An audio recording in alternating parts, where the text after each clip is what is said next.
All right, what's going on, fellas? Welcome back to the channel. Debating whether or not to kind of add these other videos into the Road to 880 series, given they're not my primary deadlift day. What you saw there was what I did today, which was my 605 yoke run plus kind of sprint back.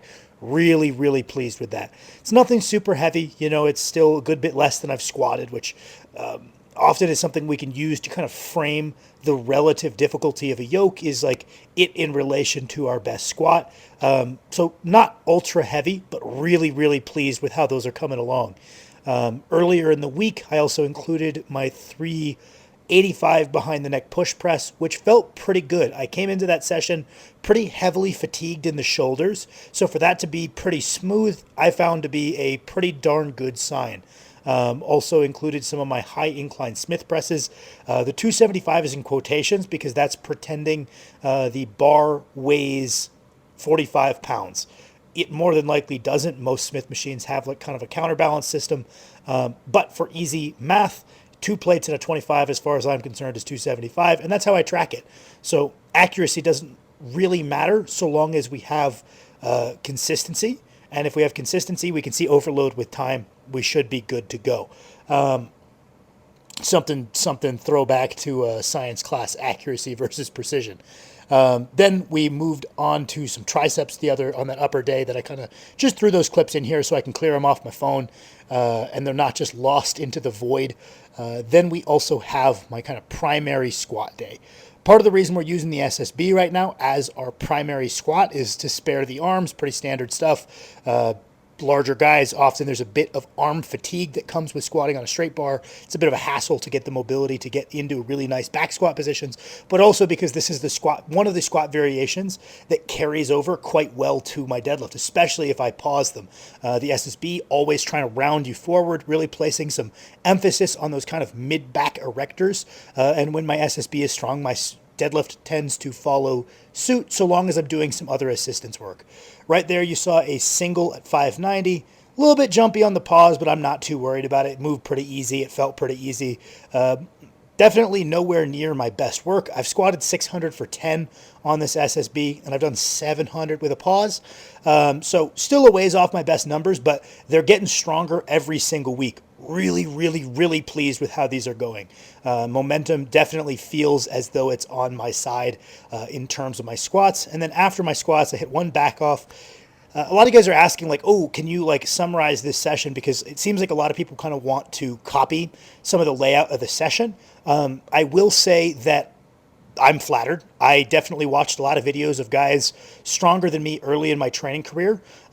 The best videos, some of the stuff I learned the most from, aside from educational content, was just fly on the wall training videos and seeing what habits people had between sets, how they were warming up for certain things, how they would repeat certain weights, how the cadence they were doing their warm-ups, the fact that they took their warm-ups really serious. There's so much I've learned from watching like fly on the wall training videos of high-level athletes, and I wish there were more of them out there. But if you're going to take something from me, I would probably be more keen on maybe some of the exercise execution, some of the exercise selection.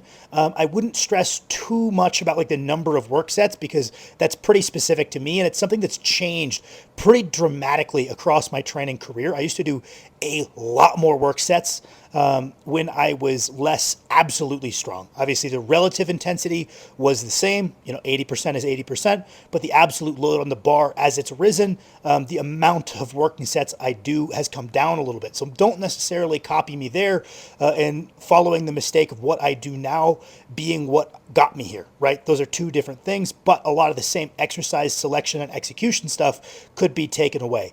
After my SSB back squats, I've been working on those good mornings. I talked to you guys about those the other day, about how they forced me to work on my brace, trying to work on the way I want to brace for my SSB, where I'm not overarching into the bar, locking down my ribs. There's some like I can go into it a little bit more detail in a later video about like what specifically I'm working on in terms of those bracing mechanics. So we're starting real light on those SSB good mornings with a pause at the bottom. Nothing super challenging, but slowly just adding weight each week, making sure that first and foremost, the quality of my brace is something that never compromises to number chase on those, because they're very much a means to an end.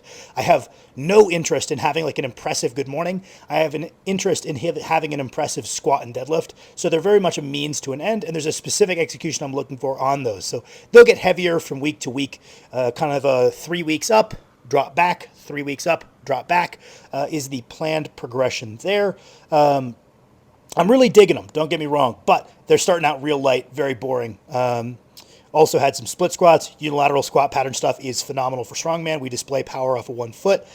Some leg extensions, which have been really, really helpful for kind of building some resilience in my patellar tendons, because those were kind of the toughest thing to get back into when I was rehabbing my patellar tendonitis. So now that I'm healthy, doing those is kind of my insurance. The same things that were good for rehab are often good for prehab. So it's been something I just kind of keep in there, gradually progressing those leg extensions to kind of build that durability in my knees. And then also did some hip thrusts. Never really gotten a ton out of these, but sometimes I do them to warm up for my squats. And because I like them as a warm up, I decided I would play around with them as an assistance movement, just going to kind of progress them until I top out this machine, and then assess whether they actually merit the training economy, whether they stick around or not. They might just get replaced with the new adductor machine my gym bought, because I think direct adductor training is really, really good. The adductor magnus acts as a hip extensor when we are in deep hip flexion. So it is a primary mover of our squats, very important. We do leg extensions. We do all these other things to isolate these important muscles for a little bit of extra hypertrophy. Why not train the adductor? That thing is pretty cool. And then I just threw in some bonus clips here of deadlifts from a couple weeks ago, the week we missed on this road to 880. I actually had the videos, just forgot to voice over and put them up for a video. This was after a near 8-hour drive back from Idaho visiting my family. Literally did not stop by home. Just drove straight from Idaho to the gym, put on my gym stuff, and started deadlifting. And honestly, that 625 for 5 felt pretty decent. My form was pretty scuffed. I definitely was doing that thing where I tried to overcompensate for lack of outside the gym like variable preparation by being more aggressive instead of trying to compensate by being more technical. Bit of a mistake, bit of a, kind of my bad. I should know better by now. Then some heavy rack pulls as we've been doing. Yeah, just some bonus clips, nothing too exciting here. I appreciate you boys.